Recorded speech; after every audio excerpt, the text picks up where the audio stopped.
A maravilhosa graça e a paz do Senhor Jesus a todos. Nós estamos nessa jornada da Escola Bíblica Discipuladora, estudando então a revista Pacto e Comunhão, o tema Deus e Espírito Santo. Nós vamos estar dando continuidade, essa é a nossa quarta aula, quarta e última aula. Vamos fazer o desfecho. Bem, eu gostaria de convidá-lo a orarmos juntos. Vamos orar? Amado Deus, eterno Pai, nós te agradecemos pela vida, pela salvação, pela redenção no teu Filho Jesus. Nós queremos pedir perdão pelos nossos pecados.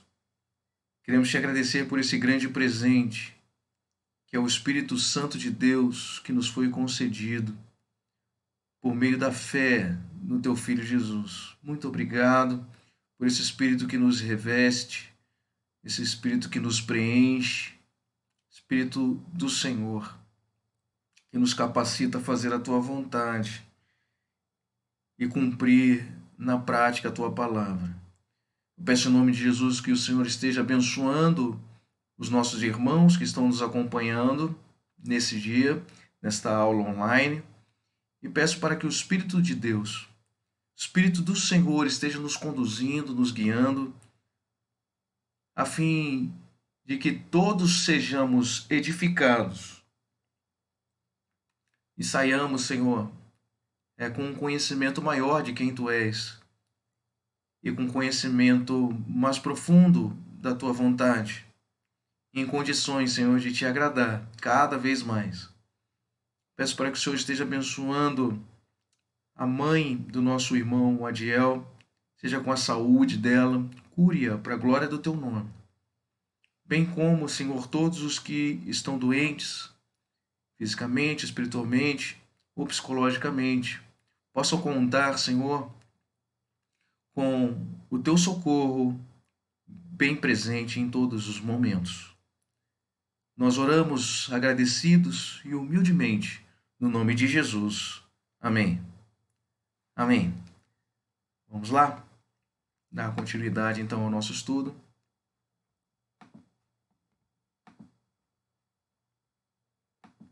A revista Pacto e Comunhão, ela é a declaração doutrinária da Convenção Batista Brasileira, sobre a sigla CBB, né, Convenção Batista Brasileira. Conforme já dissemos, nós temos estudado esse tema, Deus e Espírito Santo, já é a quarta aula nossa.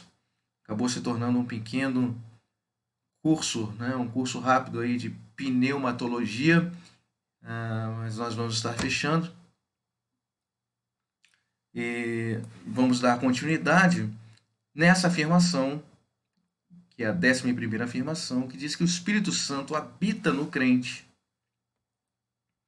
guia-o em toda a verdade, capacita-o a obedecer à vontade de Deus, distribui dons aos filhos de Deus para a edificação do corpo de Cristo e para o ministério da igreja no mundo. Sua plenitude e seu fruto na vida do crente constituem condições para uma vida cristã vitoriosa e testemunhante. Amém? Nós temos as nossas referências bíblicas e vamos dar início a partir dessa afirmação. O Espírito Santo habita no crente. Nós temos aí a referência bíblica em Romanos capítulo 8, versículo 9 ao 11. Nos diz: vós, porém, não estáis na carne, mas no Espírito, se é que o Espírito de Deus habita em vós. Mas se alguém não tem o Espírito de Cristo, esse tal não é dele. E se Cristo está em vós, o corpo, na verdade, está morto por causa do pecado, mas o Espírito vive por causa da justiça. E se o Espírito daquele que dentre os mortos ressuscitou a Jesus habita em vós, aquele que dentre os mortos ressuscitou a Cristo, também vivificará os vossos corpos mortais pelo seu Espírito que em vós habita. Amém? Nós temos aí essa afirmação, que inclusive nos deixa essa informação importantíssima, e que aquele que não tem o Espírito de Cristo, esse tal não é dele. Portanto, todo salvo que crê no Senhor Jesus Cristo como Salvador e Senhor da sua vida, necessariamente precisa ser habitado pelo Espírito Santo. E como o Espírito Santo é Deus, habita no crente com todo o seu poder. Não tem a possibilidade do Espírito Santo habitar sem o seu poder. Ele habita com todo o seu poder. E conforme nós vimos até aqui, o Espírito Santo, que é Deus, com todos os atributos, as características de Deus, habita no crente como Deus. E a partir de agora, esse crente ele precisa ser submisso ao Deus Espírito Santo, a fim de ser cada vez mais controlado, governado. Né? Não é suficiente, né, ser habitado, não é tudo. Nós precisamos ser presidido, não apenas o Espírito Santo residindo, né, sendo residente, mas também presidindo, sendo presidente. Então, o cristão regenerado, né, nascido novamente, passa a ser, então, a habitação. Né? O Espírito Santo reside no crente. E a partir de agora, precisa presidir, né? Comandar, controlar os pensamentos, a maneira de falar. Né? É muito comum vermos a pessoa, após nascer de novo, mudar os seus hábitos, mudar a sua fala, o seu vocabulário. Aqueles que falavam antes palavras de baixo calão, né, palavrões, começam a ter, então, inclusive, o seu vocabulário renovado. E quem faz isso é o Espírito Santo, porque o Espírito Santo começa, então, a presidir, né, a governar a maneira da pessoa viver. Né? Isso é notório. Então, não existe crente que não seja habitado pelo Espírito Santo, bem como não existe uma pessoa habitada pelo Espírito Santo que não seja crente, que não seja salvo em Cristo Jesus. Vamos ver se nós temos aqui. Então, meu coração, a habitação de Cristo Jesus. Né? Verdadeiramente, o nosso coração é o lar onde Cristo, o Espírito de Cristo, ressurreto, deseja morar, deseja habitar. É papel de todo cristão oferecer a chave de todos os cômodos da sua casa, do seu coração, da sua vida, e dizer: Espírito Santo de Deus, eu sou teu, cada cômodo do meu coração pertence a ti. Certa vez eu li um livro que falava sobre isso, né?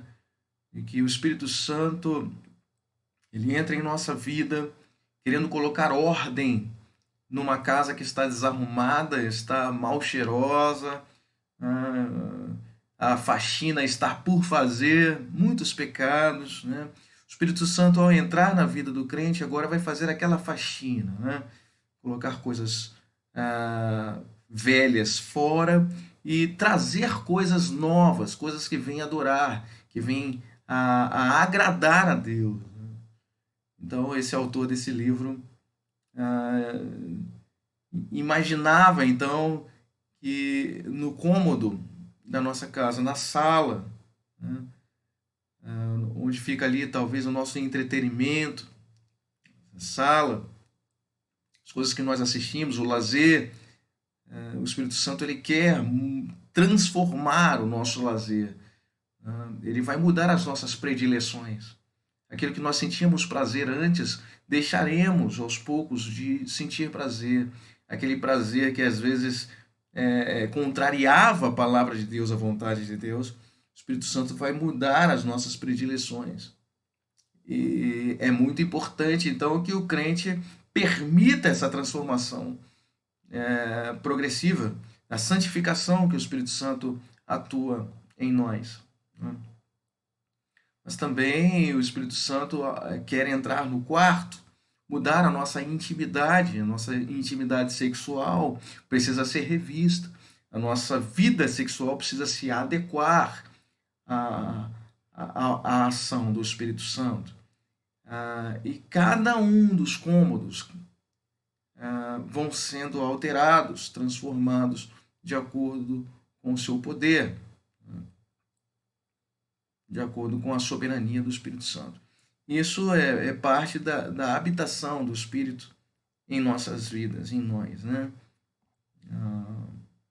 Não adianta nós nos entregarmos em parte, deixarmos ali em alguns cômodos, talvez um cofre guardado as 7 chaves, numa gaveta, na última gaveta de uma cômoda, algo ali, então, podre, um pecado escondido, ao qual o Espírito Santo queira se desfazer. E muitas das vezes nós ficamos ali resistindo ao Espírito Santo. Então, quanto mais nós resistimos, entristecemos o Espírito Santo, acabamos apagando a ação do Espírito Santo em nossa vida. Então, a ideia do ser controlado, ser cheio do Espírito Santo, significa justamente isso, é nós sermos controlados, governados. Que o Espírito Santo tenha mais de nós, mais controle, mais governo de nossas vidas a cada dia, a fim de que nós também tenhamos mais uma porção maior do Espírito Santo, sermos mais usados por ele. Precisamos então que o nosso eu esteja mais sobre o domínio, sobre a submissão do senhorio do Deus Espírito Santo. Portanto, isso é uma realidade, é uma evidência, né, que o Espírito Santo habita em nós, o fato de observarmos a transformação em nossas vidas. Nós éramos um antes do Espírito Santo entrar em nós, né, e agora somos outro. Ele veio para trazer completude e transformação. É a renovação da nossa mente. Nós deixamos então, como diz lá em Romanos 12, né, versículo 2, deixamos de nos acomodar, de amoldar ao mundo e passamos então a transformar a nossa mente pela renovação do nosso entendimento. É justamente isso, a mente de Cristo começa a ser formada em nós. É uma metanoia, uma transformação, é algo maravilhoso. E a rotina também que o Espírito Santo quer operar em nós, né, é importante. Ele opera a libertação. Né? É algo importante saber que, inclusive, pessoas que estão ali escravizadas ao vício de drogas lícitas ou ilícitas, ou práticas de imoralidade, né, pornografia, enfim, ou até sendo morada de demônios, né, como é o caso da possessão demoníaca. Então, com a habitação do Espírito Santo, naturalmente ou sobrenaturalmente, a libertação acontece. Para alguns acontece de forma imediata e para outros acontece de forma progressiva. No caso das drogas, né, muitos são libertos de forma progressiva. Mas é algo que o Espírito Santo atua, realiza, opera no nosso eu, no nosso coração, na nossa vida, é a libertação. Portanto, para muitos é uma luta grande, né, em caso de possessão demoníaca, mas vence aquele que é mais alimentado. Você alimentar o Espírito Santo de Deus, com um alimento espiritual que ele merece, que ele deseja ter, que é a palavra de Deus. Mais e mais a libertação vai sendo então realizada em nosso ser, bem como a regeneração, que é o novo nascimento, essa renovação também, né? ah, do homem interior sendo renovado, né? Por mais que nós estejamos sendo esmagados, diz lá em Coríntios, né? Contristados, esmagados, ainda assim o homem exterior sendo esmagado, ainda assim o homem interior está pronto. Então é essa renovação interior que o Espírito Santo atua em nós. É maravilhoso, né, perceber isso. O aperfeiçoamento, nós percebemos isso. Esse homem ele vai passar a ser afiado cada vez mais, um instrumento cada vez mais afiado nas mãos de Deus, né? E mais preparado, né? Aprovado para fazer e realizar a obra de Deus, né? Essa esperança que o Espírito Santo atua em nós também, porque nem mesmo a morte pode vencer o crente, né? Que é um ser eterno. O Espírito Santo ele comunica essa certeza da salvação em nossos corações. Portanto, por natureza, o cristão ele é esperançoso, né?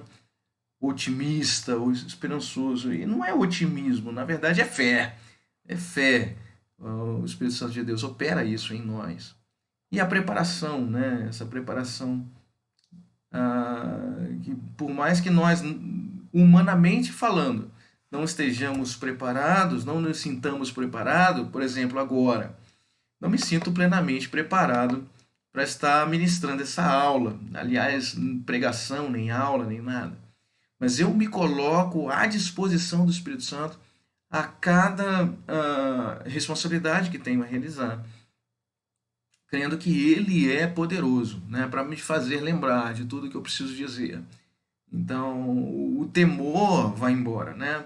Deus não nos dá mais um espírito de temor, como diz lá também em 2 Timóteo 1:7, mas um espírito de poder, de amor e de moderação. Então, de coragem.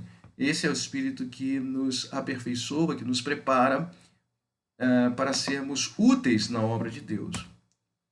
Vamos a outra afirmação, que nos diz que o Espírito Santo nos guia, né? Guia o crente, né? Em toda a verdade. Vamos lá, nós já lemos esse versículo, mas vamos ler mais uma vez. João 16:13.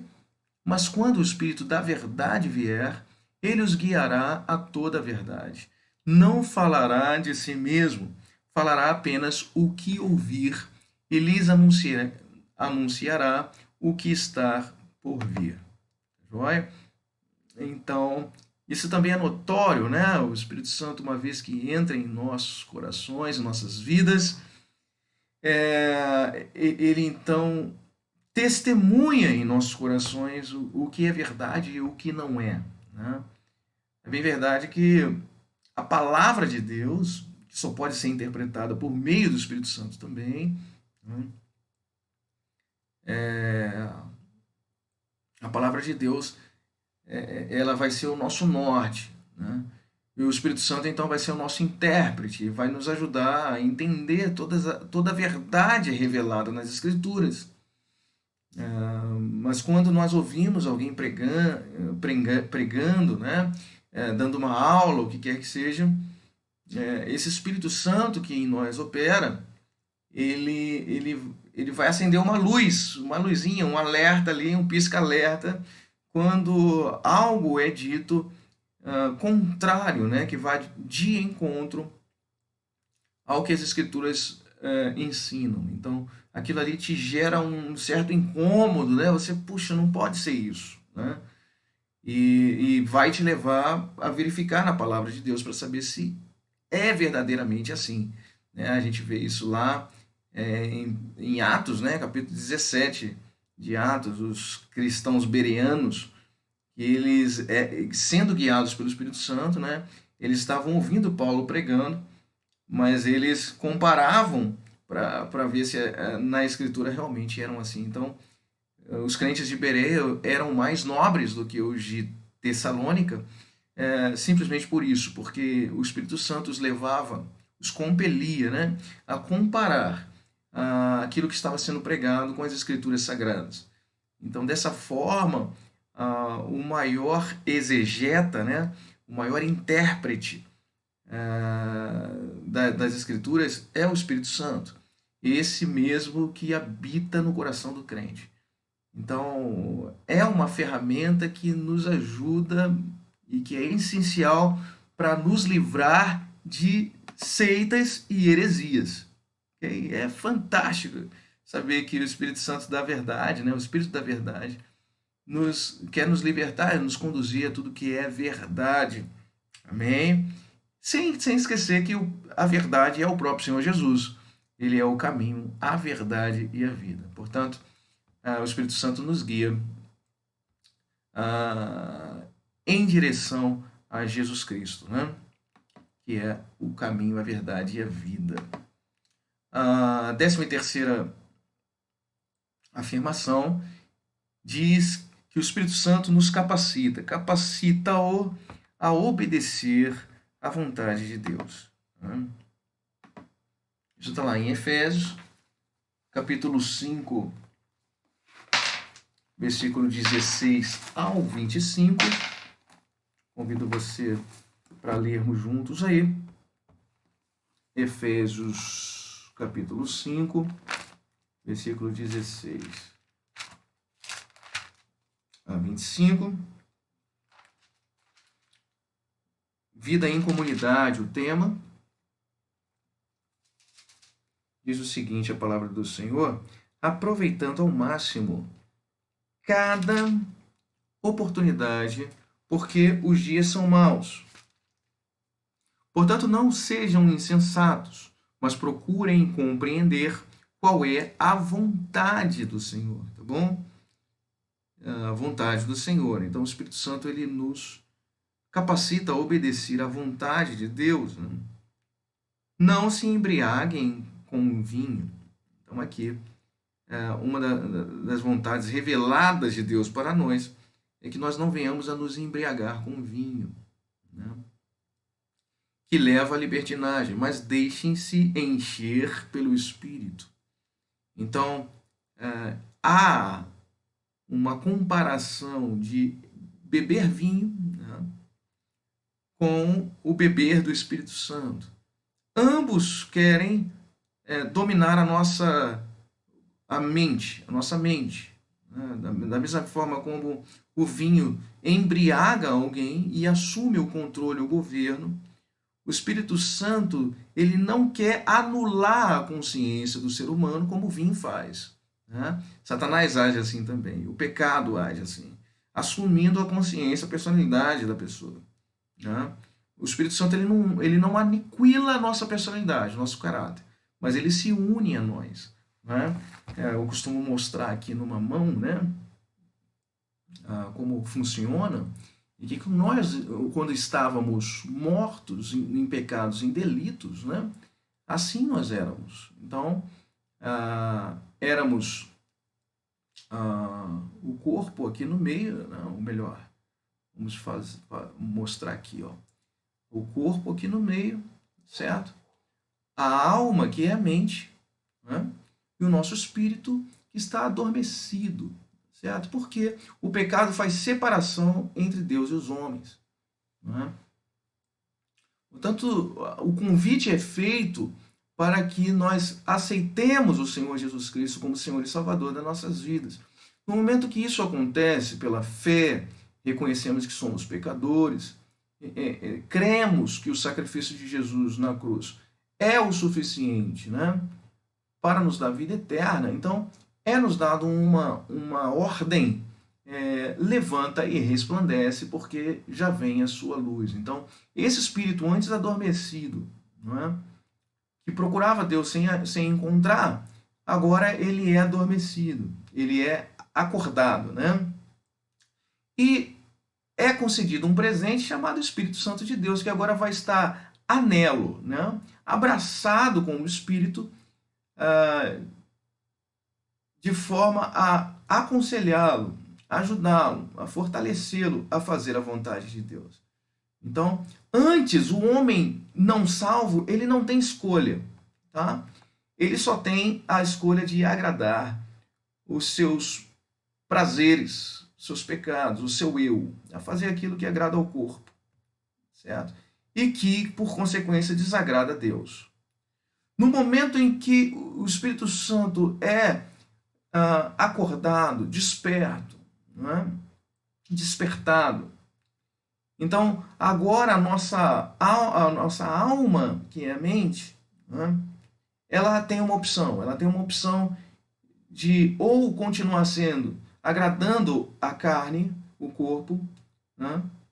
E quando assim age, quando esse crente aqui pende, né, tem a tendência de pecar, fazer apenas aquilo que dá prazer ao corpo, né? Então entristece o Espírito Santo de Deus e deixa ele quase que sem ação, ou com uma ação pequena na vida, certo? Na medida que eu, então, desejo alimentar o meu espírito, palavra, né, meditação diária, devocional, culto doméstico, congregacional e tudo mais, fazer a vontade de Deus, então eu mortifico a carne. Então, essa é a grande batalha, a grande luta entre, que o apóstolo Paulo fala em 8, né, Romanos 8, o mal que eu não quero fazer, eu faço, né? O bem que eu quero, eu não faço. Então é justamente esta grande batalha, a batalha por assumir o nosso eu, a nossa alma, né? Então, nessa luta aqui, vai ganhar quem estiver mais alimentado, né? O Espírito Santo é mais forte. Se você alimentar o Espírito Santo, naturalmente você mortifica a carne. Agora, cuidado, porque a carne, ela tem um dispositivo, ela aciona um dispositivo de segurança porque ela não quer morrer. Nós jamais mataremos a carne totalmente, né? Porque nós não seremos perfeitos nesse mundo, né? Nessa era, nessa dispensação, nós estamos sendo santificados. Apenas quando formos glorificados é que mataremos a carne. Então, vamos supor que você comece a buscar Deus como nunca antes na sua vida. Você começa a ir aos cultos, começa a fazer vigílias, a orar, a buscar Deus de verdade, com fervor, né? Na sua oração, na sua devocional. Você vai, então, mortificando a carne. Daqui a pouco vai dar um sentimento em você, dizendo, puxa, eu mereço atenção, né? Eu mereço um tempo de lazer, eu mereço assistir um filme, eu mereço, né? Eu preciso disso. Então, você começa a alimentar a carne, né? Então, essa é a grande batalha no coração do crente, né?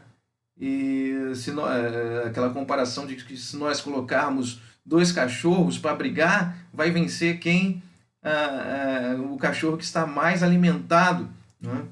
E na nossa vida espiritual é a mesma coisa. O que nos fará sermos cristãos espirituais é o tipo de comida, de alimento que nós temos comido e com que frequência. Então, se nós temos comido alimento espiritual que Deus nos dá, nós seremos cristãos espirituais. Se temos comido as guloseimas que o mundo dá, então nós seremos menos espirituais e seremos cristãos carnais, né? E vamos ter pouco apetite pelo alimento que Deus nos oferece. Então, essa é a distinção e a grande batalha que ocorre na nossa mente, né? E lógico que Satanás vai estar por trás dessa batalha, querendo então oferecer alimento que venha dar prazer à carne, né? E ele sempre vai tentar tirar das suas mãos a oportunidade de buscar a Deus, né? E adorá-lo em espírito e em verdade, ok? Vamos voltar então. O Espírito Santo ele nos capacita a fazer a vontade de Deus. Muito mais coisas a gente poderia falar sobre isso, mas eu acho que ficou claro, né?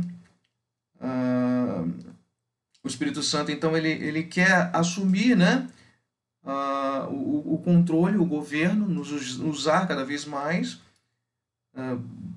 semelhante ao que o vinho quer fazer, né, com o pecador, né? Só que a diferença é que o Espírito Santo não assume a personalidade, a identidade de ninguém, né, do crente. Não faz isso. Mas ele age em conjunto, né, em uma ação conjunta, em uma sinergia com o nosso espírito, a fim de fazer com que nós sejamos mais espirituais e venhamos a obedecer à vontade de Deus. Amém? E aí continua dizendo, falando, né, versículo 19, entre vocês com salmos, hinos e cânticos espirituais, cantando e louvando de coração ao Senhor, dando graças constantemente a Deus, Pai, por todas as coisas em nome do nosso Senhor Jesus Cristo. Né? Sujeitem-se uns aos outros por temor a Cristo. Então, como eu vou ser cheio? Há uma ordem de eu ser cheio. Né? Serei cheio se eu falar, né, com cânticos espirituais, ao invés com hinos, né, cantando, louvando. Isso são instrumentos ao nosso dispor para nos sentirmos cheios do Espírito Santo e sermos governados por ele. Mas também é uma evidência de uma vida cheia. Uma vida cheia, ao invés de falar mal dos outros, murmurar, enfim, a sua fala é totalmente conduzida, né, para a adoração a Deus, né, falando entre vocês com salmos, hinos e cânticos espirituais. Teríamos muito mais a dizer sobre isso, né? Mas é importante dizer que essa vida cheia do Espírito Santo faz a vontade de Deus e vai refletir nos relacionamentos sociais, né? Na comunidade. Então, versículo 22 ao 25, até indo além, né? No capítulo 6 também, vai dizer que essa vida cheia do Espírito Santo vai influenciar, então, diretamente o modo como esse cristão trata a esposa, né? Uma mulher cheia do Espírito Santo vai se sujeitar ao marido, diz lá no versículo 22. O marido cheio do Espírito Santo tratará a sua esposa, né, como Cristo ama a sua igreja, com respeito. Né? No capítulo 6 vai nos dizer que também vidas cheias do Espírito Santo vai influenciar, vai transformar o relacionamento entre filhos, porque filhos cheios do Espírito Santo vão obedecer aos seus pais. Pais cheios do Espírito Santo não vão irritar os seus filhos.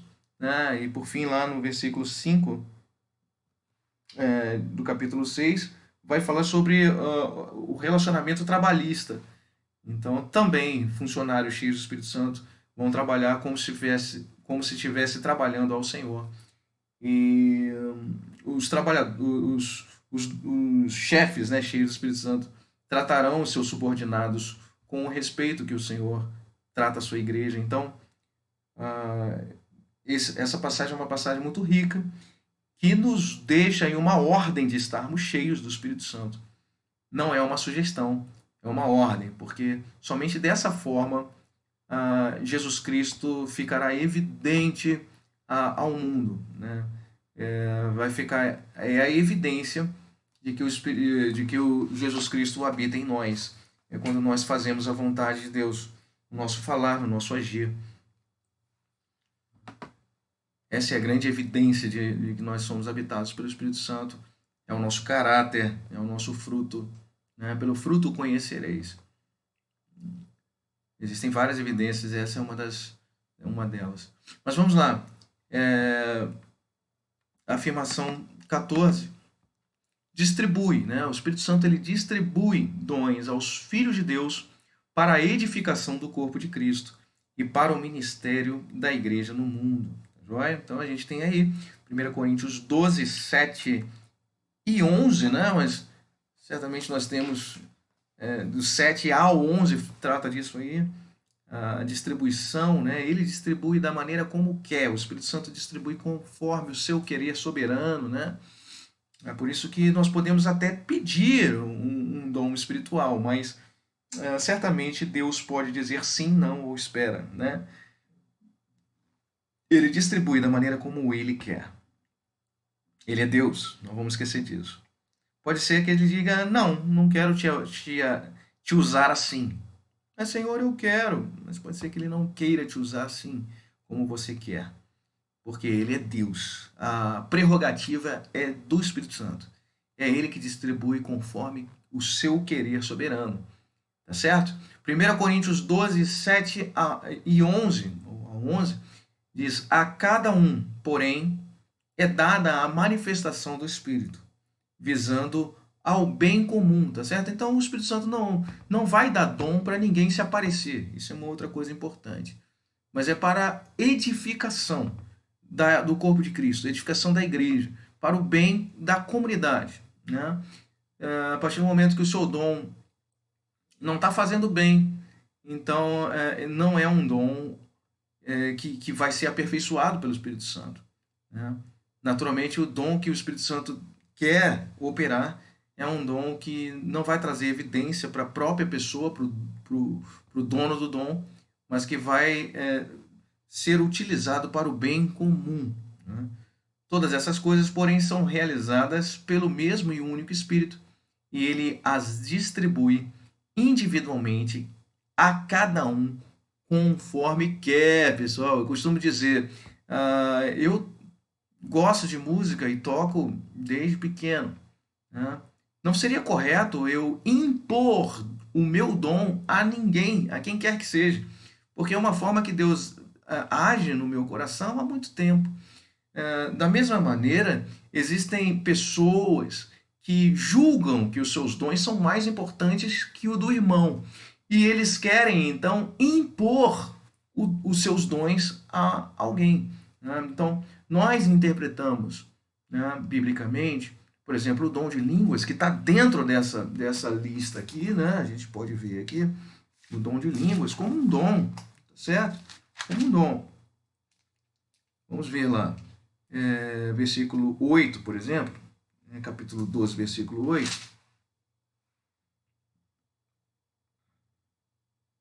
Pelo Espírito, a um é dado a palavra de sabedoria, a outro, pelo mesmo Espírito, a palavra do conhecimento, a outro, fé, pelo mesmo Espírito, a outro, dons de curar, pelo único Espírito, a outro, poder para operar milagres, a outro, profecia, a outro, discernimento de Espírito, a outro, variedade de línguas e a outra, interpretação de línguas. Paulo faz questão de colocar a variedade de línguas e a interpretação de línguas por último. Por quê? Porque na igreja de Corinto, essa era um dom que estava em muita evidência. E aí tem toda a explicação que a gente teria que estudar a cidade de Corinto, né, para compreender isso, né?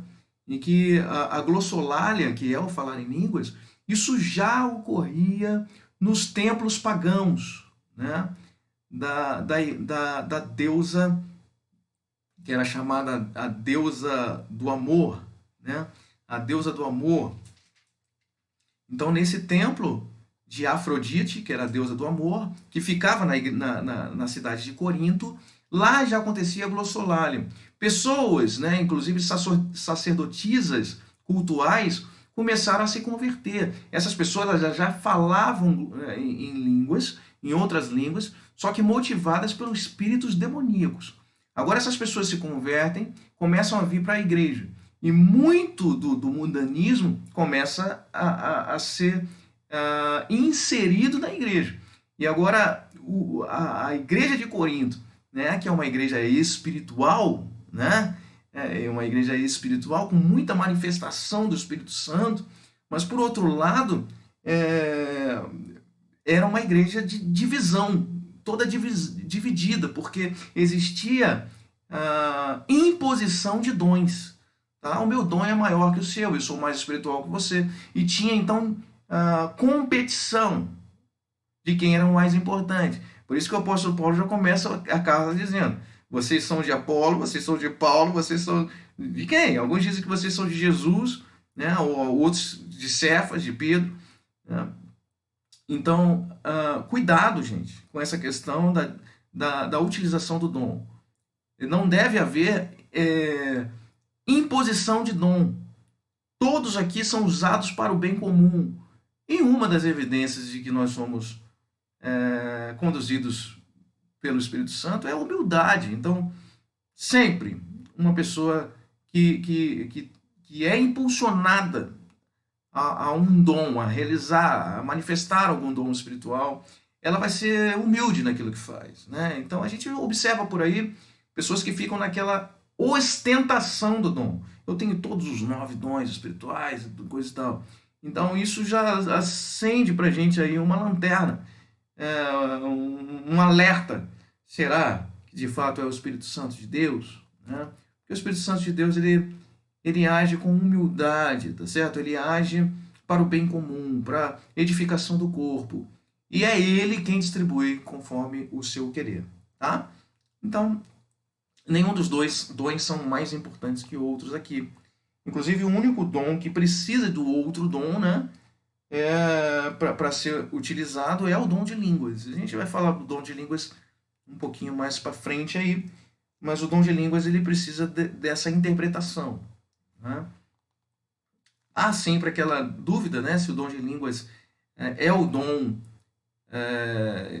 equiparado a idiomas humanos, como foi em Atos 2, ou é possível falar o dom, a língua dos anjos, né, que em Coríntios 13 vai nos dizer, ou se a língua dos anjos é uma hipérbole que Paulo usou, dizendo ainda que eu falasse a língua dos anjos, né? Então há essa interpretações diferenciadas com relação a isso. Se é possível falar a língua dos anjos ou não. De qualquer forma, existe uma língua que não é idiomática, né, de idioma, e o apóstolo Paulo vai dizer isso lá em 1 Coríntios 14, né? Ele vai dizer que essa língua é uma língua que vem edificar a si mesmo. Então, se você tem o dom de línguas, mas você não interpreta e nem tem ninguém que interprete, então você deve ficar calado, né? E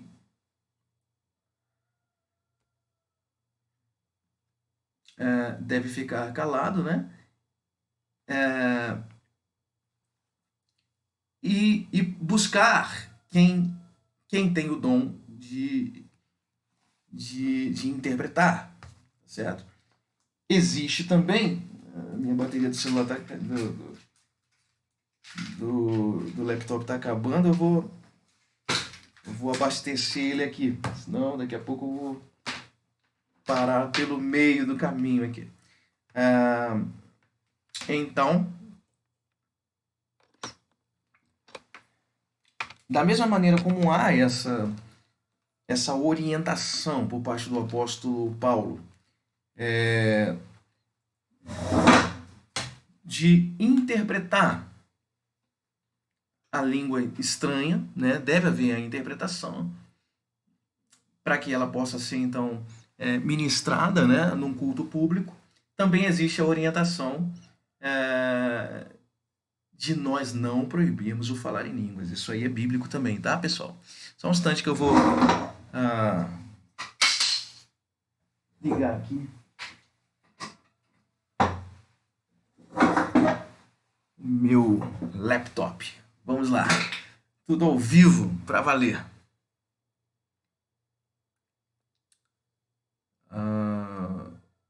Vamos dar continuidade, então?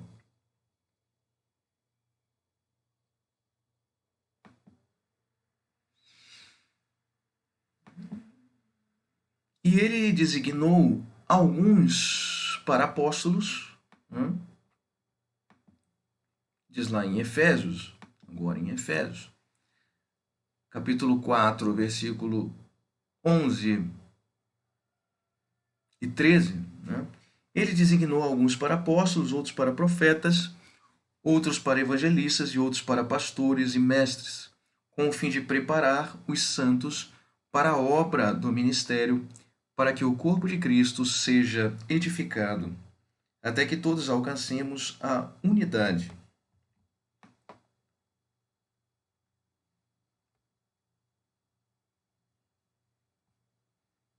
da fé e do conhecimento do Filho de Deus, e cheguemos à maturidade, atingindo à medida da plenitude de Cristo. Tá joia? Perfeito, muito bom. Aqui está um outro versículo, né, que nos traz uma lista aí de outros dons, né, para nós. A gente costuma mostrar na palma das mãos, né, esses dons, dizendo que o apóstolo normalmente é aquele que traz o evangelho. Ele é o precursor. Ele leva o evangelho onde o evangelho não chegou ainda. E o evangelho é boas novas, né? E ele vem trazendo boas notícias, né?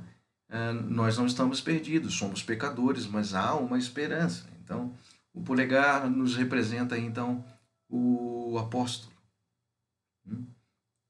Há toda aquela discussão se hoje em dia ainda há o apostolado ou não, porque esse dom era necessário alguns requisitos, e entre os requisitos, para ser apóstolo, esse apóstolo deveria então ter sido chamado diretamente pelo próprio Jesus, sido testemunha, inclusive, da sua morte e a sua ressurreição, né? Tinha alguns requisitos. Um dos apóstolos que não cumpriam todos esses requisitos foi o apóstolo Paulo, né? Então, o seu apostolado era discutido, né, na igreja primitiva, se realmente era autêntico ou não. E ele escreve a segunda carta de Coríntios, inclusive para isso, para dizer que ele foi sim chamado por Jesus Cristo, né, no caminho de Damasco. Então, apóstolo nos lembra positivo, é o dedão de positivo, ele leva as boas novas. Mas nós temos também os profetas. O profeta é o indicador, então, o indicador que aponta o erro, né? O profeta, mais do que vir a predizer, né, alguma mensagem no futuro, vai acontecer isso e tal, o profeta ele tem uma função de apontar o erro, apontar o pecado, né? É ser boca de Deus para apontar o pecado e levar o pecador a um arrependimento, né? E afinal de contas, é isso que os pregadores fazem, né? Confrontando o pecado. Assim deve ser feito, né? Por isso que a profecia, hoje em dia, ela é comparada ao dom de pregação, né? A gente vai ver mais para frente isso aí. Em terceiro lugar, nós temos os evangelistas, né? Esse evangelista ele vai apontar para o dedo do meio, que é um intercessor, né? Ele vai sempre mostrar Jesus Cristo. Há um só Deus, um só Senhor, um só mediador entre Deus e os homens. Em nenhum outro nome há salvação, a não ser Jesus Cristo, o homem. Então, o evangelista ele vai sempre apontar para o intercessor, que é o dedo do meio aí, certo? E aí nós temos o anelar aí que vai nos lembrar dos pastores. O pastor ele realmente ele é casado, né? Ele é casado com a igreja, né? O dedo da aliança, certo? O dedo da aliança e mostra que nós somos casados com a igreja, no sentido que nós temos um compromisso tanto por Cristo que nós vamos zelar, né? Zelar pela noiva de Cristo, né? Então nós temos esse compromisso de cuidado com as ovelhas do Senhor, com a noiva de Cristo. E o dedinho, né, mindinho, que são os doutores, os mestres, né? E é o dedinho que coça os lugares mais escondidos, né? Mais difíceis ali a gente usa o dedinho e simboliza justamente isso, que os mestres eles vão mais fundo, né? Eles estão preocupados com os detalhes da palavra de Deus, eles vão no radical grego, eles estudam, eles leem muito, né? Para quem acha que não é importante ler as línguas originais, o grego, o hebraico, né? Lembre-se que alguém teve que estudar e muito as línguas originais para que nós tivéssemos a nossa Bíblia hoje em português, né? Então isso aqui é obra também desse povo amado aí, os mestres, os doutores, né, em línguas originais. Então isso nos mostra que assim como a gente não abre mão de nenhum dos dedos da mão, tá certo? Nenhum deles é menos importante.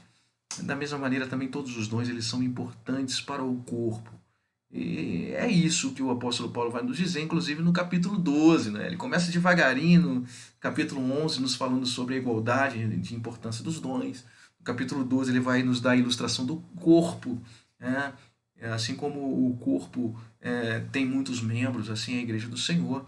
E depois, no capítulo 13, ele vai nos mostrar, no finalzinho ali, vai nos mostrar os três grandes dons, né? Que é a paz, a fé, a esperança e o amor, né?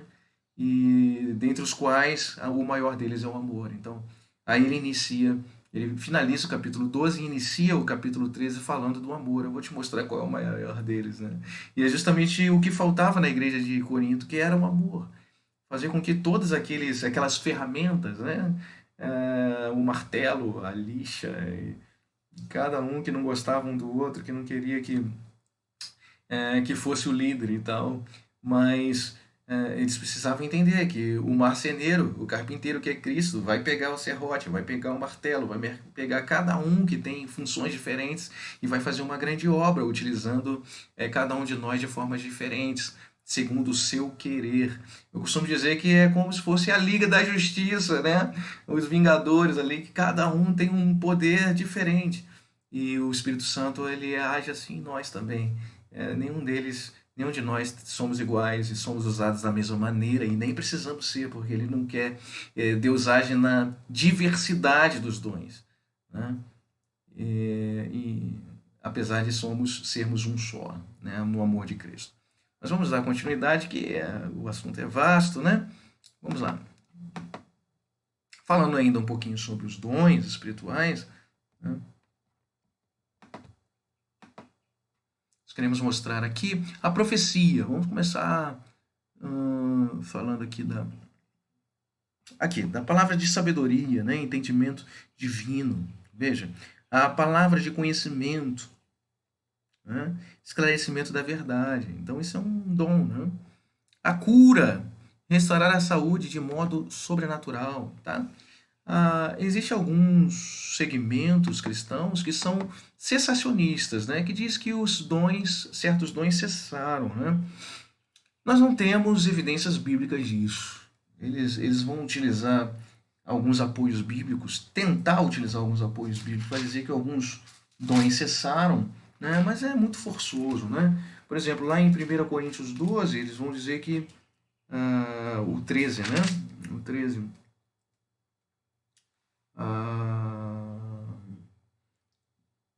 versículo 12.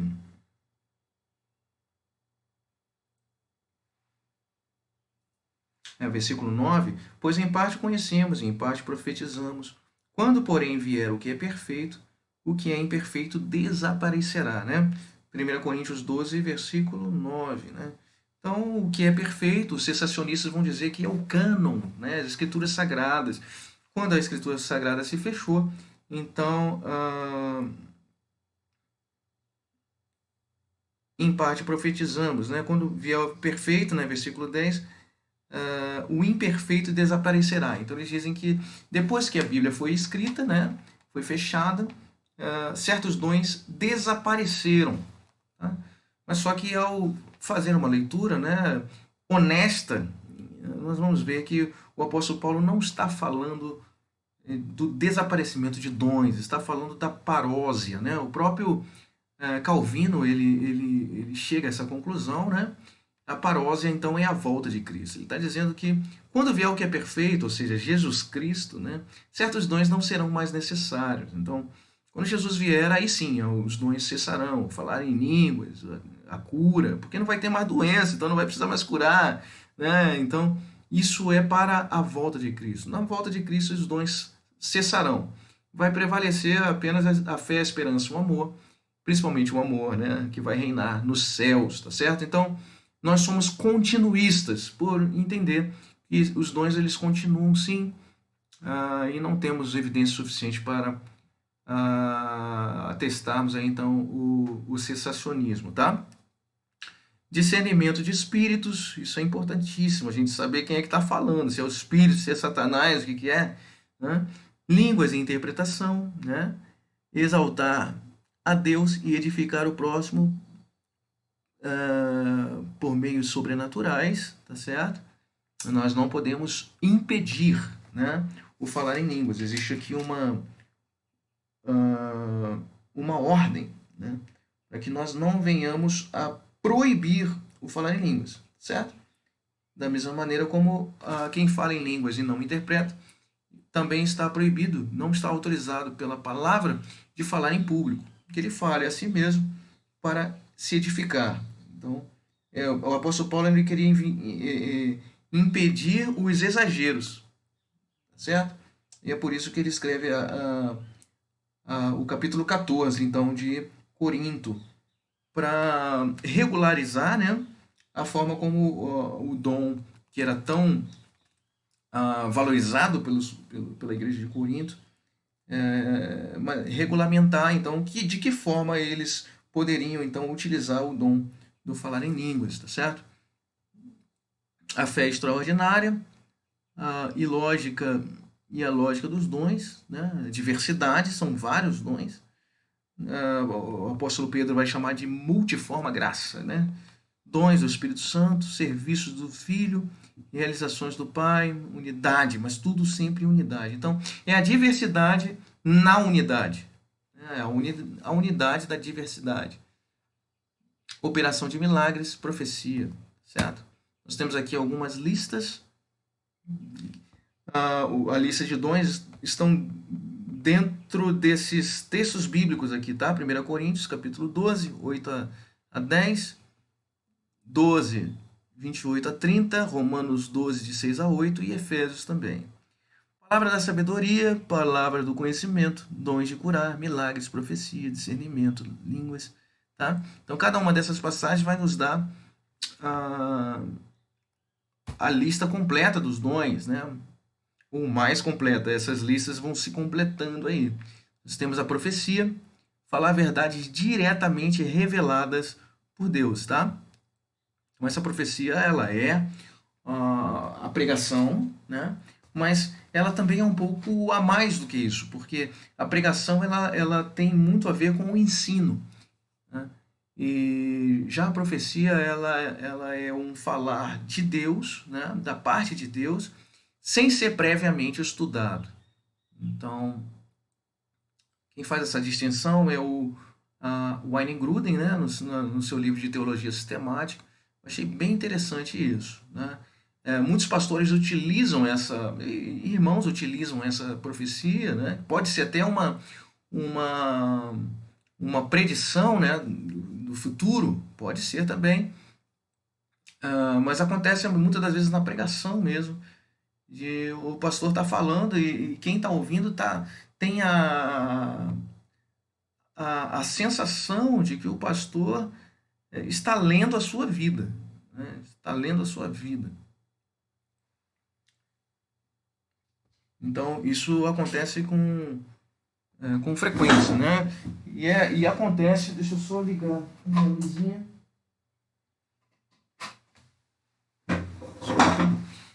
E acontece para que fique claro, né, para o incrédulo, de que Deus está presente no lugar, né, quando há essa profecia. E ela é impactante, é um dom impactante que você tem essa sensação, o não crente tem a sensação de estar falando com Deus diretamente, né? Então, é um dom muito lindo, né? E o dom de serviço, um dom que poucos querem ter,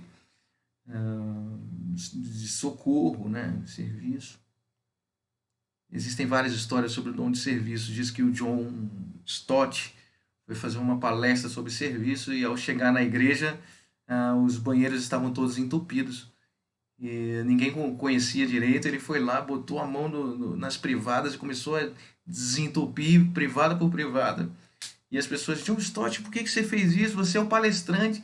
E ele diz: eu vim palestrar sobre serviço. Eu vou falar, mas não vou agir, não vou praticar o serviço. Então, esse dom de serviço, né? O dom de ensino, os professores da escola bíblica aí que estão de parabéns, inclusive, uma aula melhor que a outra. A mais fraquinha é a minha aqui, mas parabéns o Adiel, parabéns Vinícius, parabéns o Bruno. Tenho aprendido muito com cada um de vocês, a irmã Janaína, a Gisele. Cada irmão eu tenho aprendido e sido edificado bastante aí com a vida dos irmãos. Exortação, contribuição, né? Existe o dom da contribuição. Pessoas que são desapegadas com o dinheiro, né? A questão da liderança, né? É, e o dinheiro, os recursos, né, investidos na obra. Então,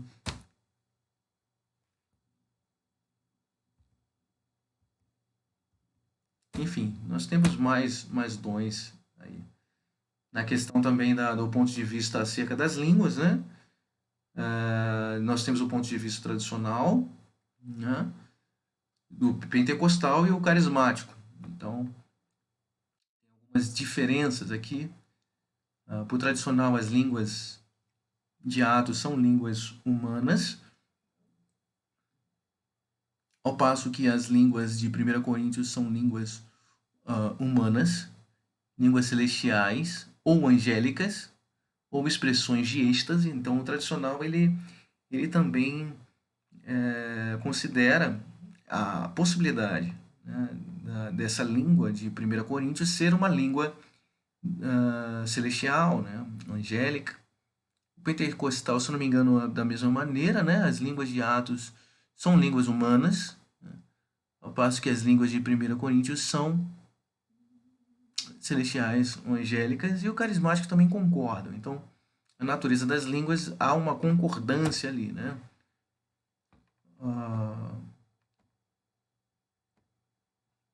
O conteúdo das línguas, né? A glossolalia é orar a Deus em uma língua que não se estudou, né?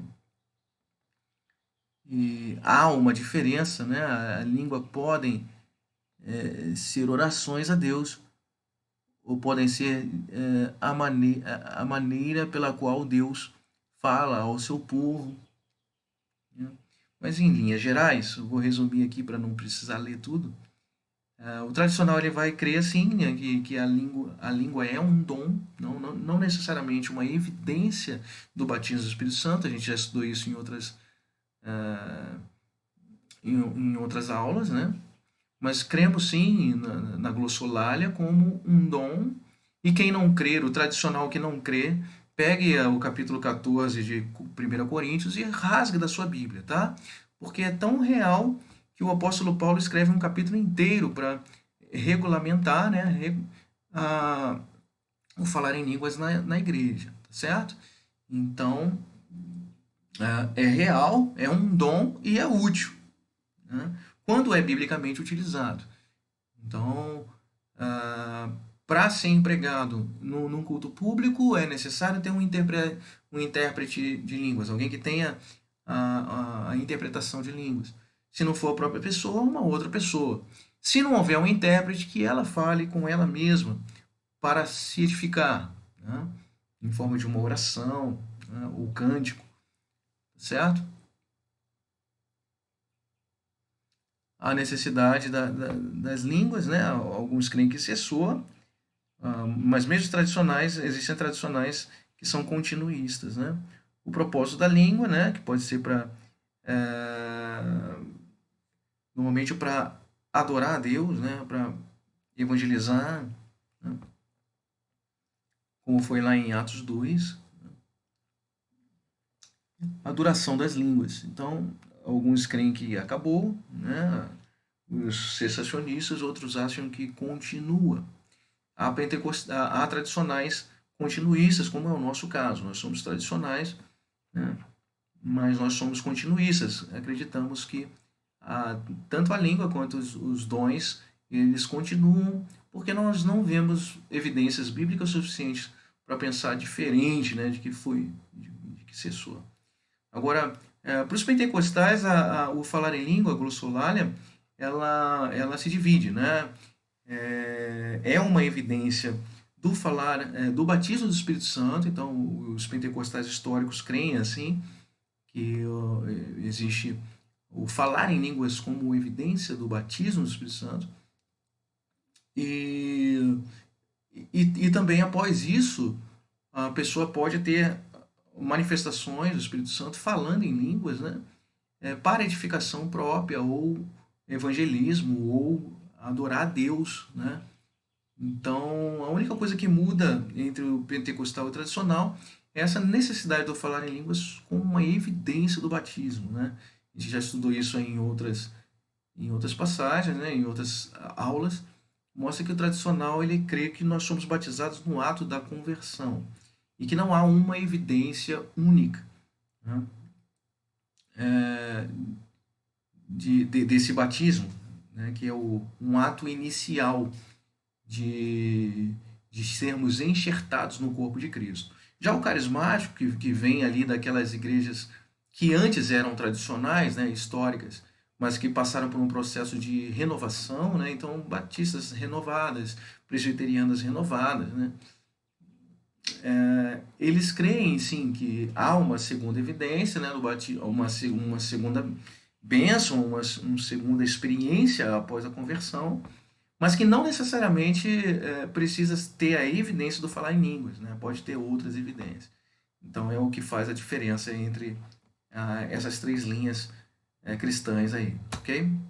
Ainda falando dos dons de comunicação, existe um dom de comunicação, né? Conversar, pregar, certo? Dons que estão ligados nessa área de comunicação. Nossas respostas glorificam a Deus, somos oráculos de Deus. A responsabilidade dos dons, demonstrar amor intenso uns para com os outros, ou seja, evitar essa discórdia, essa disputa, essa concorrência de dons, né? Quem é mais espiritual que quem, tá certo? Mas o dom é usado para como nós vimos aí, né? Para o bem comum. Somos despenseiros, né? Devemos administrar fielmente os dons. Existem os dons de serviço, que vem lá do diaconel, né, que vai dar origem ao diácono, né, atendente, servir necessidades e carências, certo?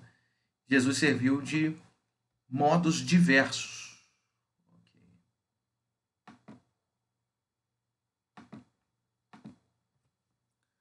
E para nós encerrarmos, irmãos, sua plenitude e seu fruto na vida do crente constituem condições para uma vida cristã vitoriosa e testemunhante, certo?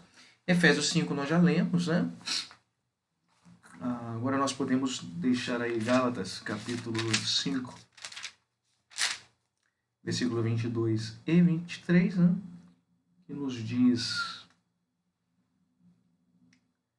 mas o fruto do Espírito é amor, alegria, paz, paciência, amabilidade, bondade, fidelidade, mansidão e domínio próprio. Contra essas coisas não há lei. Certo? Então, esse aqui é o fruto do Espírito Santo, ou seja, o sabor que o Espírito Santo tem. De que forma nós podemos evidenciar, né, que verdadeiramente o Espírito Santo habita um crente.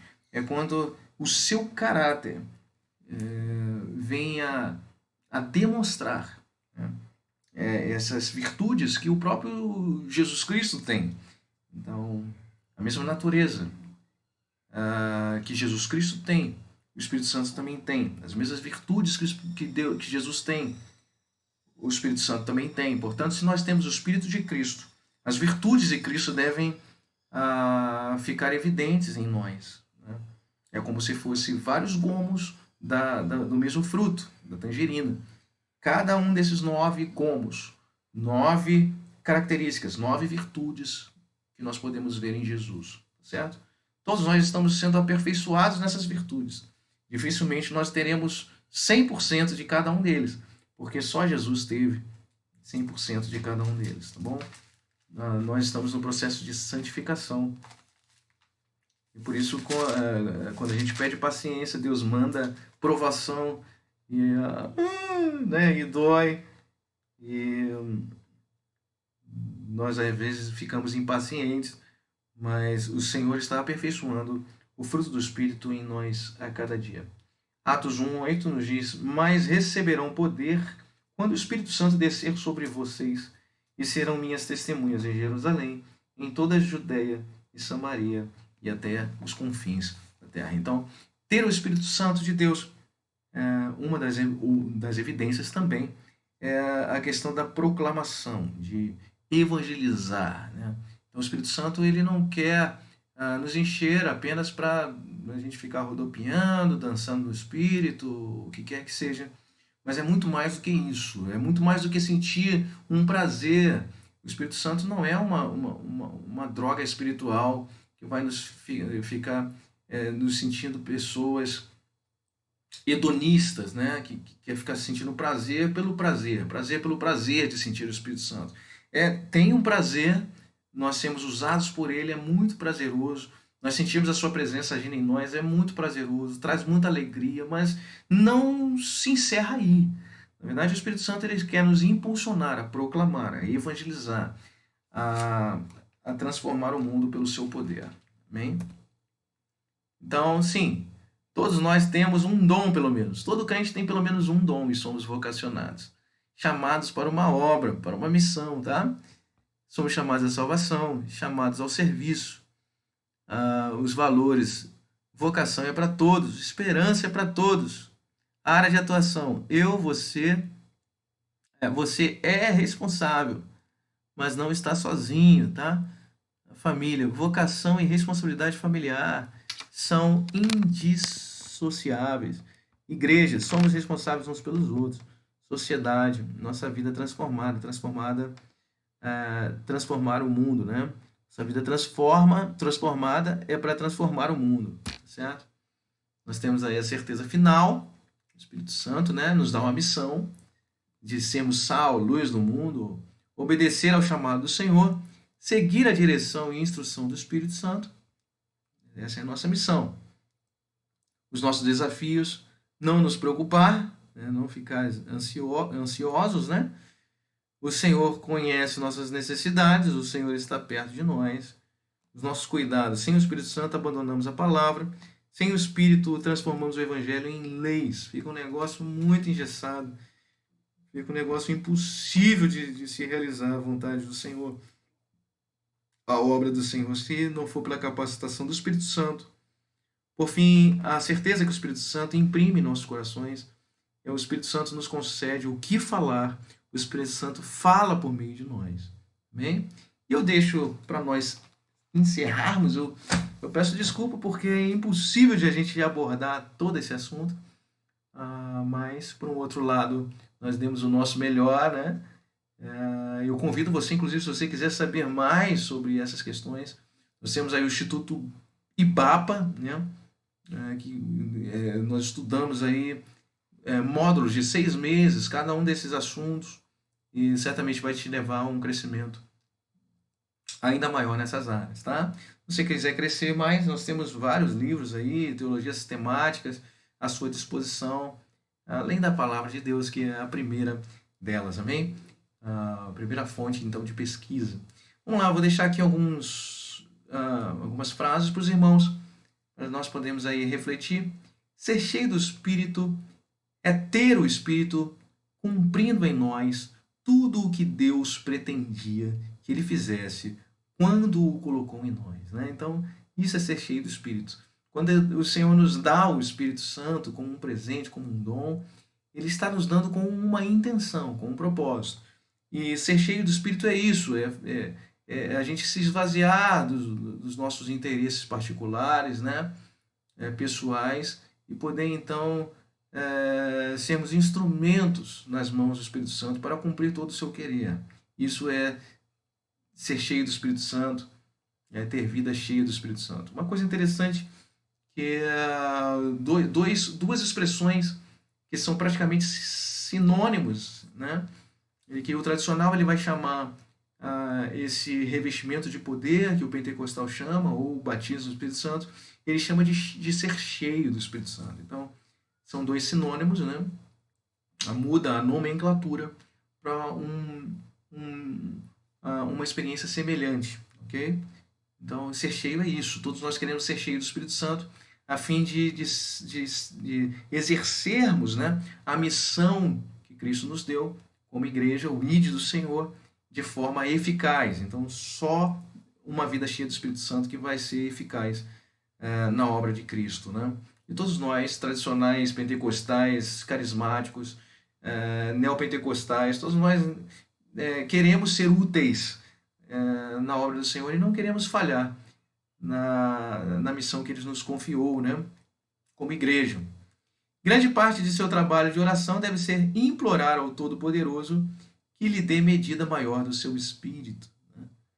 É verdade, nós devemos ser mais cheios e orar por isso e buscar isso. Podemos considerar como regra da vida cristã o fato de que quanto mais formos cheios do Espírito Santo, mais glorificaremos o Senhor Jesus. Então, isso é importante, lembrar que o Espírito Santo ele vem entra em nossas vidas para lançar luz sobre a figura de Cristo, sobre a pessoa de Cristo, sem o qual não há salvação. Portanto, uma pessoa que glorifica Jesus, que se empolga com as coisas de Cristo, que ama Jesus, né? Um culto, por exemplo, que Jesus é o centro, é cristocêntrico, tudo isso aí é uma evidência de que é uma igreja cheia do Espírito Santo, são vidas cheias do Espírito Santo. O contrário também é verdadeiro, quando as pessoas não se empolgam com Jesus, quando seus olhares estão mais para as mãos de Deus, para as bênçãos de Deus, do que para o Deus abençoador, nós começamos a entender que aquela igreja não é uma igreja cheia do Espírito Santo, mas está atrás de materialismo, né? Como é o caso da teologia da prosperidade e tantas outras ventos de doutrina que existem por aí. Antes do Pentecoste, os discípulos achavam difícil fazer coisas fáceis. Depois do Pentecoste, achavam fácil fazer coisas difíceis, né? E como há coisas difíceis a se fazer, na verdade, a obra de Deus, é por isso que a obra de Deus é impossível de fazermos na força do braço, na sabedoria do homem. Nós precisamos do poder e da capacitação do Espírito Santo para cumprirmos com eficácia o seu chamado, a sua vocação. Amém? Assim nós acabamos a nossa aula de Deus e Espírito Santo. Agradeço por sua paciência, agradeço por você estar conosco aí, nos acompanhando, ok? Lembro aí das nossas programações para o dia de hoje ainda. Hoje nós estamos com o dia cheio aí, EBD pela manhã. Nós temos aí a aula do Fazer Discípulos, né? Nós vamos estar fazendo um resumo da aula 5 à aula 8, aulas maravilhosas, imperdíveis. Todos os professores estão lá. Nós fizemos uma edição aí caprichada. O professor Adiel, o professor Bruno, Renan, o professor Vinícius, todos eles estão fantásticos na sua ministração, usados pelo Espírito Santo. Realmente me senti tocado ao fazer essa edição dessas aulas. Aprendi muito com os irmãos. Eu louvo a Deus pela vida dos irmãos. E nós temos também a aula da professora Janaína, os detetives júniores, os juniores aí. E temos também a aula da professora Gisele, né? A aula infantil aí, da EBD infantil. À noite nós temos Ibapa Kids às 18 horas e depois nós temos o culto de celebração ao Senhor às 19 horas. Amém? Nós estamos funcionando, nossa igreja está realizando cultos presenciais dentro do limite de 35% apenas da capacidade máxima, né? Aqueles que estiverem interessados, deem seu nome com antecedência aí, ok? Nós temos ainda algumas vagas disponíveis, entre em contato. Às terças-feiras nós temos o nosso culto de oração, às 19h30, 19h30. Quinta-feira nós temos o nosso PGM, por enquanto está sendo online, tá? E a IBD que tem sido online também. Não deixe de dar o seu like, de compartilhar no nosso canal do YouTube, do Instagram. O nosso culto logo mais à noite vai ser pelo Instagram. e pelo Facebook também. Inscreva-se no canal, ative o sininho aí para você então receber as notificações das novidades, das programações, tá? E Deus abençoe a sua vida. Estou muito feliz de ter vocês aí conosco nessa jornada da Escola Bíblica Discipuladora. Vamos orar mais uma vez juntos? Amado Deus, muito obrigado, Senhor, por esta manhã. Muito obrigado pelo Teu Espírito Santo, que é um presente, um dom que nos reveste, que preenche o nosso ser, que nos capacita, Deus. Muito obrigado pelos dons espirituais que o Senhor tem concedido à Tua igreja, a fim de poder edificar os meus irmãos e ser edificados por Ele. Que o Senhor nos faça exercer esses dons, sempre nutridos, Senhor, pelo amor, pela unidade. Uma diversidade em meio à unidade. Uma unidade em meio à diversidade. Faça isso, Deus, para que a Tua igreja seja espiritual, conduzida pelo Teu Espírito Santo, uma igreja mais cheia de fé, de esperança e de amor.